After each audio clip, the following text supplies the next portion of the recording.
hindi na kailangan ng tao na umanib sa kahit anong iglesia.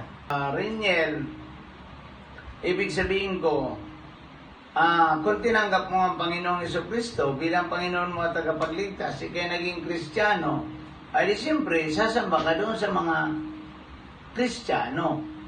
Mga born naging Kristiyano, doon ka sasamba kasi yun ang tunay na Kristiyano, yung mga taong binago ng Diyos ang buhay. Ngayon, Reniel, tatanungin kita, gusto mo bang, Reniel, na maligtas ngayong gabi? 4 na pi ang daan papunta sa langit. Kaya mo ba, Reniel, na magsisi at tumalikod sa kasalanan mo?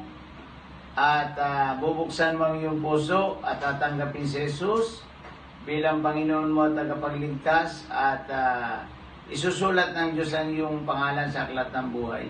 Saan mo nabasa yung 4 na pi? Yan. Ayan nga. Ayan na nga maliwanag. Ayan, 4 na pi, oh. DJ.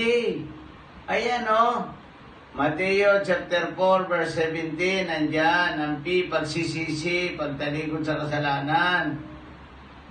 Lucas chapter 15 verse 10, pagsisisi mo sa kasalanan mo para maging welcome ka doon sa langit. Oh, pangatlong pi, pagtanggap kay Jesucristo bilang Panginoon mo at tagapagligtas para maging anak ka ng Diyos. Yan ay nandoon sa Juan 1:12. Hindi yan tsamba. Yan ay mula sa Biblia.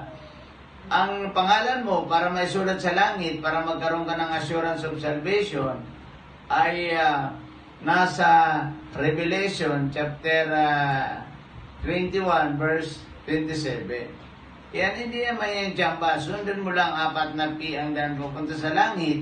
Ayan ang mga talata.